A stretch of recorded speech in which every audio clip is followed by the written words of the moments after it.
Bonsoir à toutes et à tous et bienvenue à la une de l'actualité. Ce soir, Tabaski 2021, une partie de la communauté musulmane a célébré l'Aïd ce mardi 20 juillet à Nyaritali. Des fidèles venus effectuer la prière de l'Aïd ont bien adopté les mesures barrières dans ce contexte de troisième vague de Covid-19.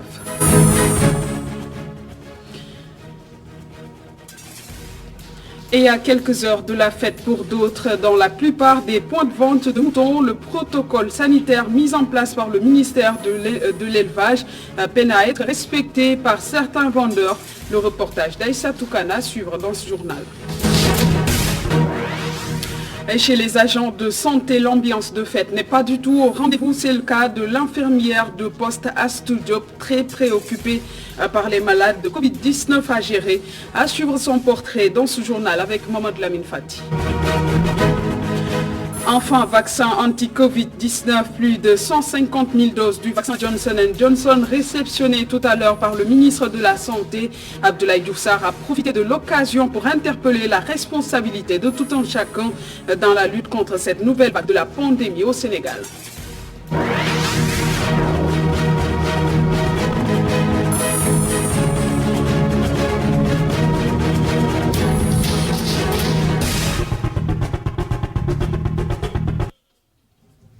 Bienvenue à toutes et à tous. L'Aïd el-Kébir célébré ce mardi 20 juillet par une partie de la communauté musulmane au Sénégal.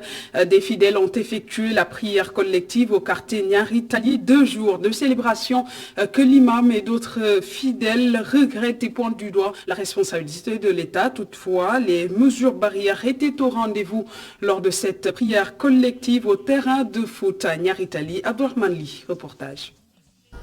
Obligé. Tout fidèle qui entre ici doit porter son masque. Des solutions antiseptiques sont également proposées sur les 2 entrées. À l'origine de ces mesures, la flambée des cas de coronavirus au Sénégal ces dernières semaines. Des mesures parmi lesquelles ne figure pas la distanciation physique. Dans son sermon, Imam Ousmane Sy invite les fidèles à respecter les instructions des autorités sanitaires pour se protéger contre la troisième vague de coronavirus. Tout ce qu'il nous doit, c'est essayer d'œuvrer pour juguler et pour faire reculer cela et faire disparaître cela. Et ce qui peut nous aider à cela, c'est d'écouter les conseils que donnent les médecins et les spécialistes, d'écouter leurs conseils, d'essayer de s'y conformer. Aussi de respecter les mesures barrières un peu. Tout ça, ça peut aider, Inch'Allah, à juguler cette maladie-là. L'invite trouve l'adhésion d'une jeune fille, quoique gênant. Maïmouna Sibi ne compte plus se séparer de son masque dans l'objectif de se protéger contre le virus. Déjà, on va porter les masques. À chaque fois qu'on sort et qu'on rentre, on va essayer de laver les mains, marcher avec des gels antiseptiques si possible. On va respecter toutes les mesures qui nous ont été édictées. Mais avant, Imam Ousmane Sy a regretté la discorde autour du jour de Tabaski. Il met l'État du Sénégal au banc des accusés. Je pense que c'est un manque de volonté et de sincérité pour régler ce problème-là. Il y a chaque côté qui fuit ses responsabilités, surtout le gouvernement. On a entendu qu'il ne se mêle pas de cela, c'est à nous de régler ça. Mais comment régler ça avec toutes ces... Il y a combien de partis, de confréries. Bon, si on ne met pas l'intérêt général, ou bien l'islam et les enseignements de l'islam devant, et que nous tous nous essayons de s'y conformer, nous n'arriverons pas à une solution, je ne le pense pas. Effectivement, on a célébré la Tabaski aujourd'hui, parce que hier c'était le jour de Arafat, qui coïncide avec le 9e jour du mois. Et comme nous le savons, à l'islam, c'est le 10e jour qui est la Tabaski. C'est ce qui nous a poussé à fêter la Tabaski ici avec nos frères et sœurs musulmans. Relation entre le pouvoir et le peuple. L'autre point sur lequel l'imam a insisté dans son sermon. Il invite les 2 parties à jouer pleinement leur rôle pour espérer arriver au développement souhaité. C'est une chose qui est bien définie en l'islam. Le dirigeant a un rôle qu'il mène, le peuple aussi a un rôle qu'il doit mener. Mais le plus intéressant et le plus, la responsabilité qui est le plus élevée, c'est la responsabilité qui incombe celui qui dirige. Parce que c'est lui qui doit supporter, c'est lui qui doit donner le bon exemple pour que le peuple aussi suive. Donc si les dirigeants donnent le bon exemple, se défense pour ce qui est le bien de la population suivra, il n'y a aucun problème. Un discours qu'il a tenu avant de se rendre chez lui pour procéder à l'immolation de son mouton, une obligation pour les personnes qui ont les moyens en ce jour de fête de Tabaski. Disponibilité des stocks et stabilité des prix des denrées. Le marché se porte bien à quelques heures de la fête pour une autre partie de la communauté musulmane sénégalaise. Les assurances du directeur du commerce intérieur, Oumar Diallo, revient aussi sur le prix du pain. Selon lui, il n'y a aucune hausse sur le marché et les récalcitrants seront sanctionnés. Le directeur du commerce intérieur est joint par Papa Lunsar. Nous avons constaté qu'il y a une assez bonne disponibilité des stocks, surtout en ce qui concerne la pomme de terre et l'oignon, ainsi que les condiments qui vont avec, ainsi que l'huile. Par ailleurs, côté prix, nous n'avons pas senti cette fois-ci des spéculations. Au contraire, les prix sont extrêmement raisonnables en ce qui concerne ces deux spéculations, notamment l'oignon qui s'échange à maximum à 300 francs sur le marché et la pomme de terre qui s'échange à maximum 400 francs sur le marché. Bon, pour l'huile aussi, la disponibilité elle est là et les bidons de 20 litres sont disponibles sur l'ensemble du territoire national et sont échangés à un maximum de 20 000 francs de bidon. Mais aujourd'hui, on a vu un peu que les boulangers ont essayé un peu de mettre sur place la baguette de 200 francs. Vous aviez sorti un communiqué pour l'interdire. Aujourd'hui, quelle est la situation entre les boulangers et vous? Alors, ils veulent simplement substituer la baguette de référence qui est la baguette de 190 grammes. Qu'ils veulent substituer à la baguette de 230 grammes qui est vendue à 200 francs. Ce qui est formellement interdit par la réglementation, étant entendu que la réglementation exige que la baguette de référence de 190 kg soit bien présente au niveau des boulangeries et des points de vente. En voulant maintenant imposer aux consommateurs la seule baguette de 200 francs, c'est un contournement de la réglementation pour prendre le consommateur au piège. Nous avons pris nos responsabilités et nous avons pratiquement averti que l'État fera face. Et toujours en cette veille de fête pour d'autres, le président de la Chambre de commerce et d'industrie de Kaolack a initié un marché horticole. Objectif, permettre aux populations d'acheter l'oignon ainsi que la pomme de terre locale à prix réduit grâce à une subvention. Serine Boub que je vous propose d'écouter. Nous avons créé le Lumo agricole. Le Lumo agricole, c'est quoi? C'est pour permettre aux producteurs directement aux consommateurs. Vous avez vu ici, ça marche depuis des années. Donc cette année-là, avec Tabaski, on a essayé de le subventionner. Voilà. Mais nous pensons que nous pouvons y arriver à l'avenir, qu'il n'y aura même pas la subvention parce qu'on dit que permettre aux personnes de pouvoir l'acheter à un prix abordable, c'est beaucoup plus intéressant qu'il soit Tabaski et qu'il ne soit pas Tabaski. Tabaski, c'est une journée, c'est comme tous les jours.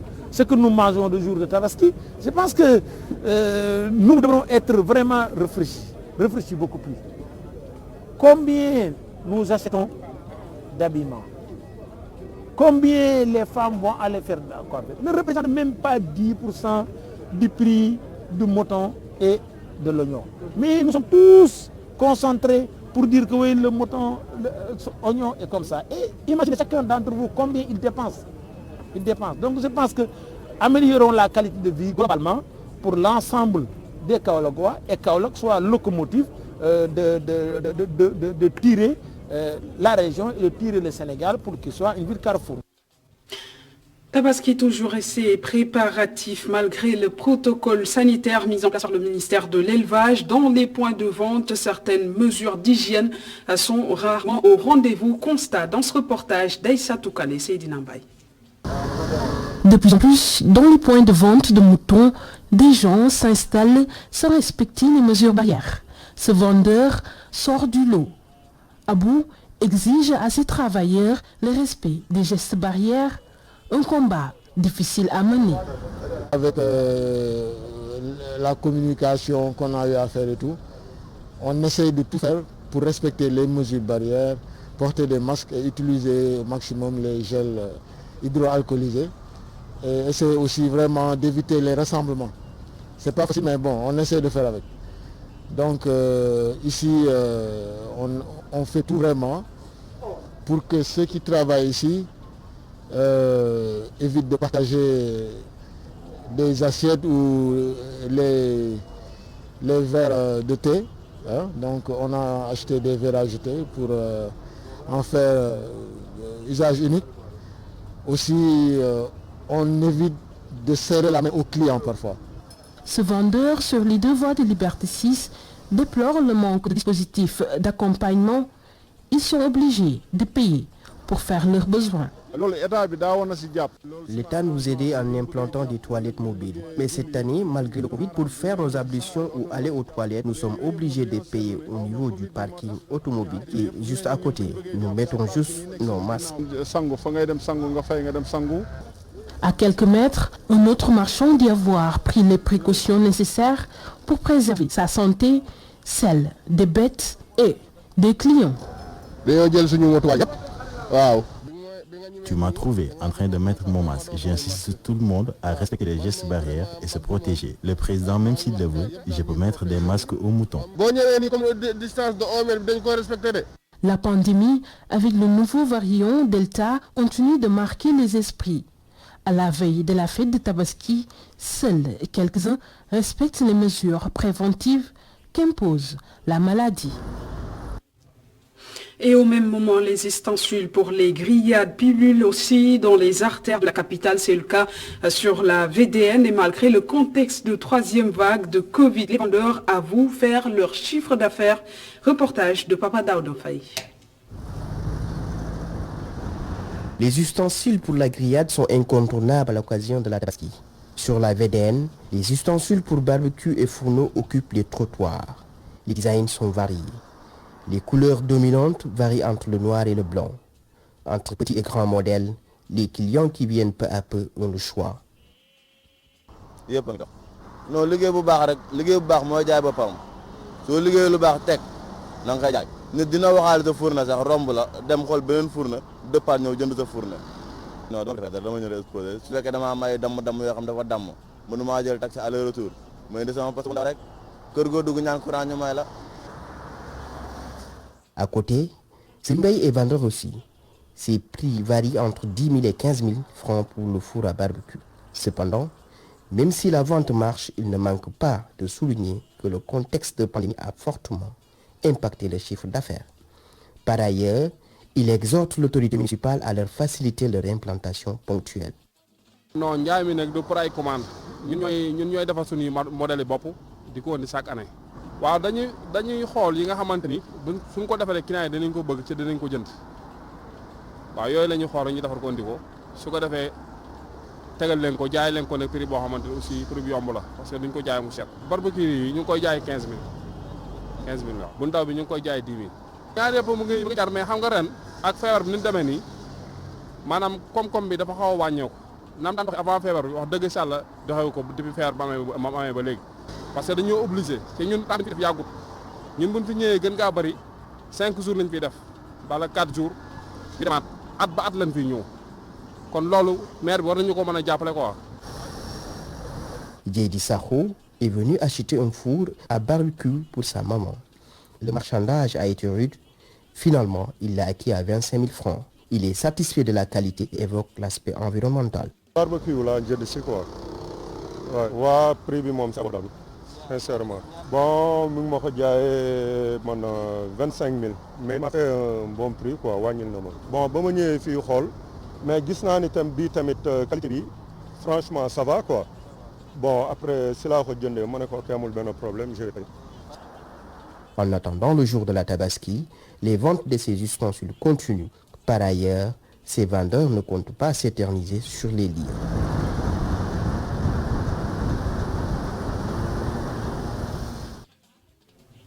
Et face à la recrudescence des cas de Covid-19, la brigade du service national de l'hygiène a entamé une campagne de sensibilisation et de distribution de masques aux forails de Rufisque. D'autres dispositifs de lutte contre la propagation de la maladie ont été positionnés dans les 9 autres points de vente que compte ce département. Babacar Seck.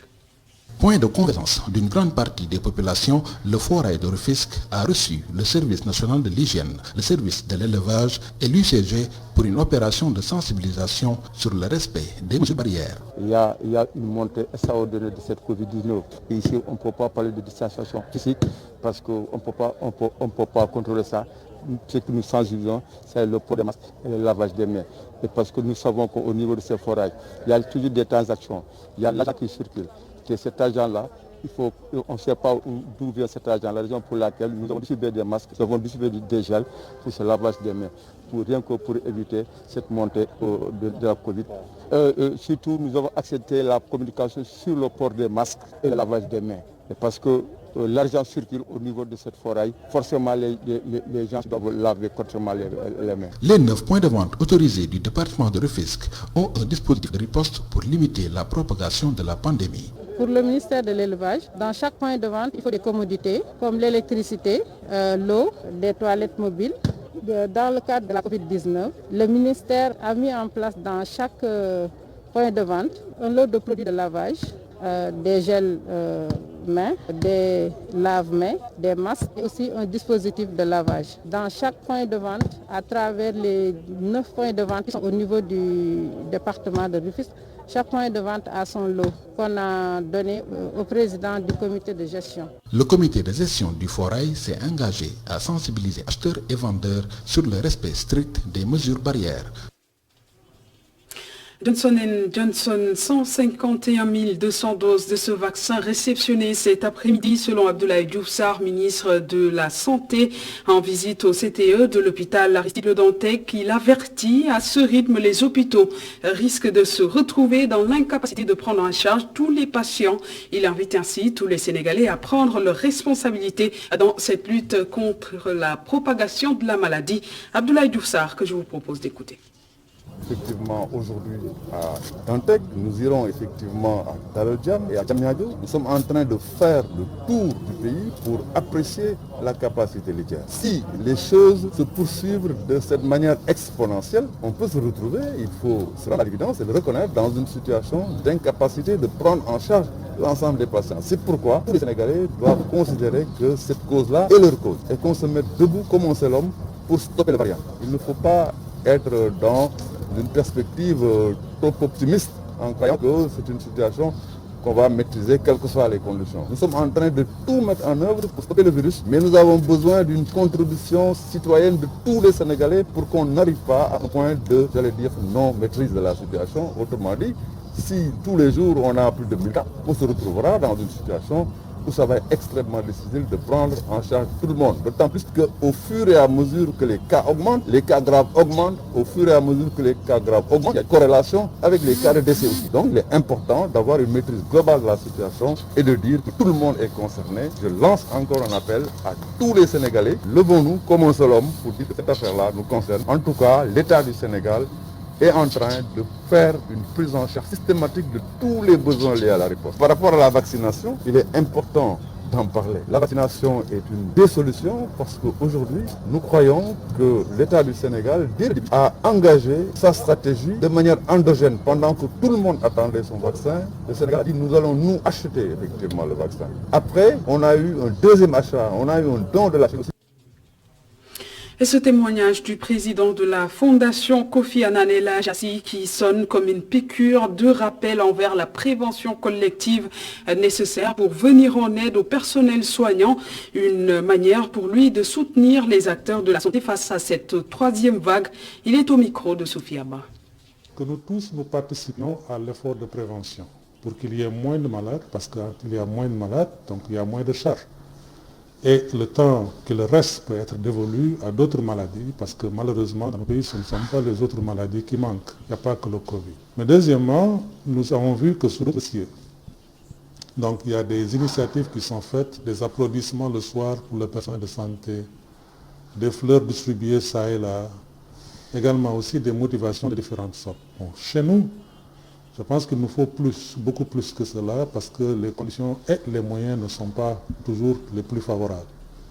Ainsi donc lancé l'idée de savoir comment est-ce que nous pouvons chacun, en ce qui le concerne ou la concerne, selon ses moyens, pouvoir contribuer financièrement donc, à aider ces personnels de santé de manière discrète, de manière respectueuse, de manière directe, pour qu'eux-mêmes décident maintenant de quoi faire.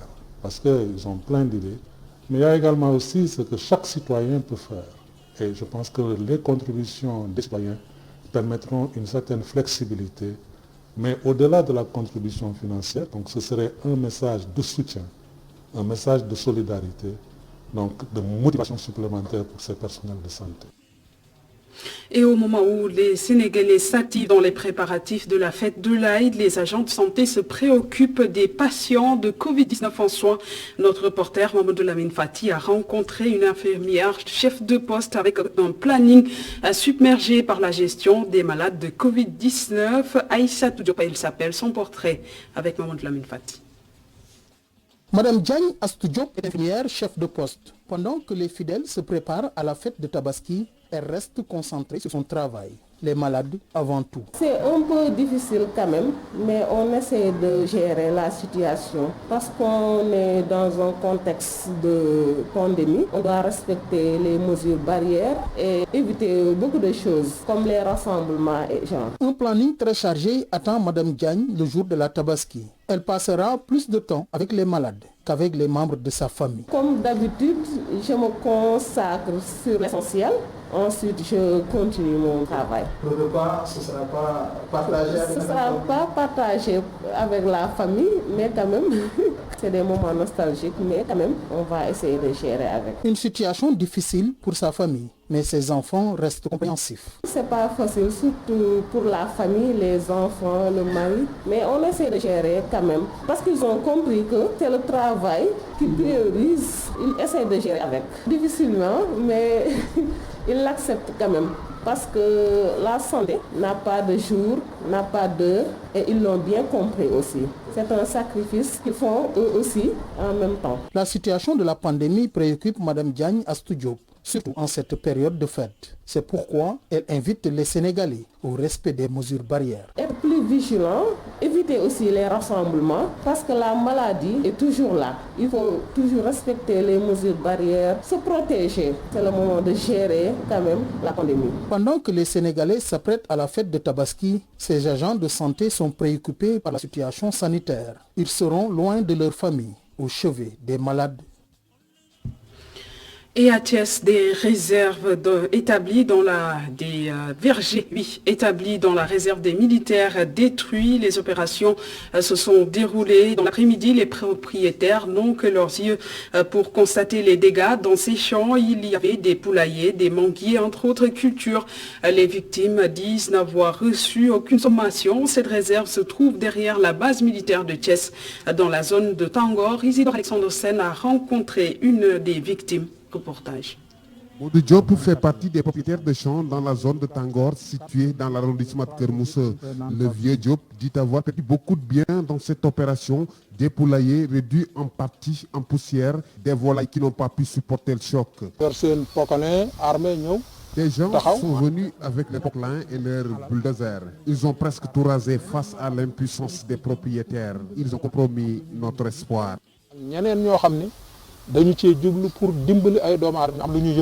Cette partie de l'arrondissement de Kermousse serait une zone réservée à l'armée selon certaines informations, mais Modou Diop a du mal à comprendre ces opérations de destruction. Il parle d'un contentieux déjà pendant en justice. Depuis 2015, il y a une plainte des militaires face à ces propriétaires de vergers. Le tribunal ne s'est pas encore prononcé sur cette affaire. Eux, ils sont venus pour détruire nos champs. Dans son champ, ce sont 6 poulaillers qui ont subi l'action des bulldozers, des cultures de contre-saison et des manguiers. Le préjudice est colossal d'après la victime. Je fais du maraîchage, de l'aviculture. J'ai 6 poulaillers ici, 6000 poules pondeuses et plus de 2000 poulets de chair. Pendant ces opérations de destruction, j'ai perdu beaucoup de volailles. 500 actuellement. En